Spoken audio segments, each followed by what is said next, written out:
गठबंधन के नेताओं के बीच जब बैठक होती है तो कई बिंदुओं पर उसमें विचार विमर्श होता है, चर्चा होता है। हम इतना ही कह सकते हैं कि जो भी निर्णय लिए जाते हैं या जो निर्णय लिए जाएंगे वो आम सहमति से ही लिए जाएंगे, सबके राय विचार से होगा। इंतजार करिए।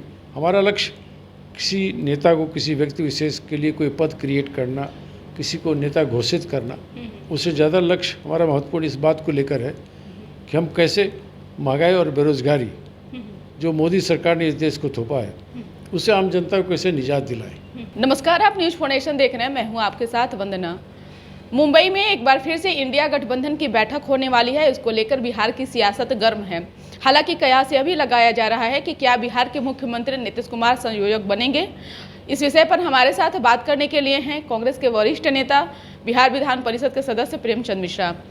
कई दफे यह कहा गया कि नीतीश कुमार संयोजक बन जाएंगे। पटना में जो बैठक हुई, फिर बेंगलुरु में बैठक हुई, आखिरकार बात कहाँ पे अटकी हुई है? क्यों नहीं तमाम आप लोग विपक्षी नेता एकजुट होकर के इस जो कवायद है इसको आप लोग क्लियर कर दे रहे हैं? ये तीसरी बैठक है जो मुंबई में होने जा रही और ये बैठक का उद्देश्य भारतीय जनता पार्टी की जो दिल्ली में सरकार चल रही है 9 साल से नरेंद्र मोदी के नेतृत्व में, और उसकी जो तमाम विफलताएं हैं उसके खिलाफ विपक्षी दल जो समान विचारधारा के हैं एकजुट होकर अगला लोकसभा चुनाव लड़ें और इस सरकार से देश की जनता को राहत दिलवाएं, अच्छी सरकार बनाएं। उसमें 26 दल अब तक एक मंच पर आए और हमने इंडिया नाम से एक गठबंधन बनाया। मैं समझता हूँ कि कुछ निर्णय जो पटना में हुए, कुछ बेंगलुरु में हुए, अब कुछ मुंबई की बैठक में होगा। तो अभी चूँकि बैठक नेक्स्ट वीक होना है, मैं समझता हूँ इंतज़ार करना चाहिए। उसमें से निश्चित तौर पे कुछ निर्णय लिए जाएंगे, कुछ रणनीति बनाई जाएगी। हो सकता है कुछ कॉमन मिनिमम प्रोग्राम के ऊपर में चर्चा हो सकता है कुछ और एजेंडा पर चर्चा हो। अभी वो एजेंडा सब प्रकाशित होकर बाहर नहीं आया है। हम सबको इंतज़ार करना चाहिए। नीतीश कुमार जी हमारे गठबंधन के प्रमुख नेताओं में से एक नेता हैं। उनकी बड़ी भूमिका है। मैं समझता हूँ उनको क्या बनाया जाएगा, क्या नहीं बनाया जाएगा, यह सब मीडिया की खबरें हैं। किसी गठबंधन के नेता ने ऐसा कुछ नहीं कहा। लेकिन चर्चाएं तब होती है ना जब अंदर से खबरें कुछ निकल कर आती है। एक सवाल यह भी है ना कि फिर आखिरकार जब कांग्रेस के नेता जो आपके नेतृत्व करते हैं राहुल गांधी, जब उन पे मुसीबत थी उस दौरान नीतीश कुमार के लिए तो यह क्लियर स्पष्ट हो गया था कि ये संयोजक हर हाल में बन सकेंगे।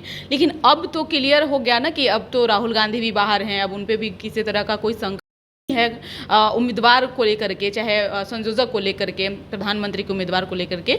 तो अब क्या लगता है कि कांग्रेस संयोजक मानेगी नीतीश कुमार को, या फिर अपने पैर में ही कुल्हाड़ी मारने के लिए कांग्रेस इस बात को नहीं? ये तमाम चीज़ें अटकलबाजी की सिवा और कुछ नहीं।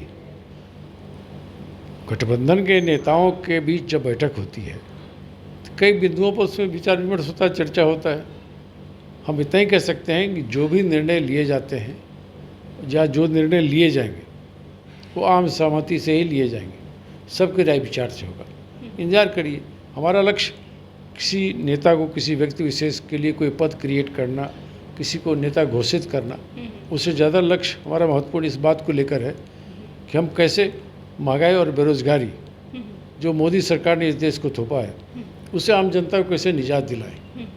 हमारा लक्ष्य वो है और उसमें सभी दल के लोग सहमति प्रदान कर चुके हैं और एकजुट होकर काम कर रहे हैं। तो आप एक बार ये भी तो कहें ना कि कई चीज़ों का क्लियर जो है मुंबई की बैठक में हो जाएगा, तो क्या उसमें संयोजक का भी चर्चा होगा? मैंने तो ये भी कहा कि उसका एजेंडा भी तय नहीं हुआ है। बैठक में क्या क्या निर्णय लिया जाएगा।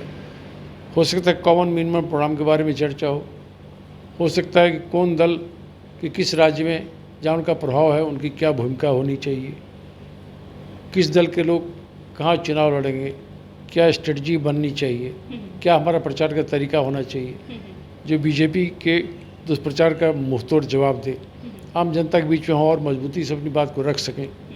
अभी तो हमारा जो लक्ष्य है उस दिशा में हम इसलिए मानते हैं कि हम आगे बढ़ चुके हैं। पिछला लोकसभा चुनाव जब बीजेपी गठबंधन को बहुमत भी मिला तो मात्र 38% वोट ही उन्हें मिला था। तो बाकी जो वोट 62% था जो बीजेपी को नहीं मिला, लेकिन गैर भाजपा दलों में वो जहाँ तहाँ बट गया था। लेकिन इस बार हमारे गठबंधन में वो वोट अब नहीं बटेगा। लेकिन तो प्रेमचंद मिश्रा जी, सवाल यह भी तो है ना कि बीजेपी तो कह रही है कि विपक्ष के पास कोई चेहरा नहीं है प्रधानमंत्री का कि कोई मुकाबला कर सके, तो आप ही लोग मौका दे रहे हैं ना, आप लोग क्लियर क्यों नहीं करें? क्योंकि समय भी तो शेष बचे हैं। आप लोग फिर अचानक से आप लोग कहेंगे कि फलानी आदमी प्रधानमंत्री के उम्मीदवार होंगे, तो जनता को भी तो कन्विंस करने में समय लगेगा ना। बीजेपी इतनी चिंतित हमारे नेतृत्व को लेकर क्यों है? असल में बीजेपी को पता है कि हमारा नेता कौन बनने वाला है। उसको घबराहट कई बिंदु पर, उस बिंदु पर भी है। हमारे पास एक से एक नेता है, लेकिन निर्णय हम थोपेंगे नहीं, हम थोपते नहीं हैं। आम जनता के लिए जो सबसे बेस्ट उम्मीदवार होगा, ये जनता के हितों के लिए लगातार लड़ रहा है, मोदी सरकार की विफलताओं के खिलाफ लड़ रहा है, आम जनता इन चीज़ों को देख रही है, समझ रही है। बीजेपी ये भी कह रही है कि इंडिया गठबंधन के पास में सभी लोग पीएम के उम्मीदवार हैं, ये भी बातें कर रही है।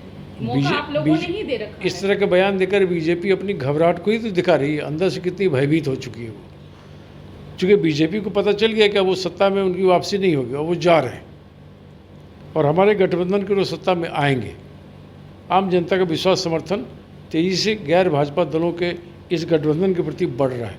आप देखिए ना, जहाँ जहाँ चुनाव हुआ है बीजेपी की हार हो रही है ना। कर्नाटक में बीजेपी हार गई, हिमाचल में बीजेपी हार गई, कांग्रेस की वहाँ सरकार बनी। आप देखिए मध्य प्रदेश में यही रिपीट करेगा, छत्तीसगढ़ में यही होगा, तेलंगाना में यही होगा। तो आम जनता तो बीजेपी को देखना नहीं चाहती है। जिस तरह से बीजेपी ने उन्हें धोखा दिया है, उनके साथ छल करने का काम किया है, एक वादा पूरा नहीं किया। आज 1200 रुपये में रसोई गैस के एक सिलेंडर मिलता है। सोचिए आम जनता की क्या हालत होगी। जो लोग 400 रुपये का सिलेंडर लेते थे हमारे समय में, तो आलोचना करते थे कांग्रेस की, और क्या क्या नहीं बोलते थे कि महंगाई बढ़ गई, महंगाई बढ़ गई। आज 1200 रुपये में खुद वो सिलेंडर बेच रहे हैं, LPG सिलेंडर। अब क्यों चुप है बीजेपी वाले? तो बीजेपी को तो आम जनता को इन सवालों का जवाब देना होगा। असल घबराहट वहाँ है, तो कुछ बयान देकर अपनी हताशा को छुपाने की कोशिश करते हैं। बीजेपी का खेल खत्म हो चुका है।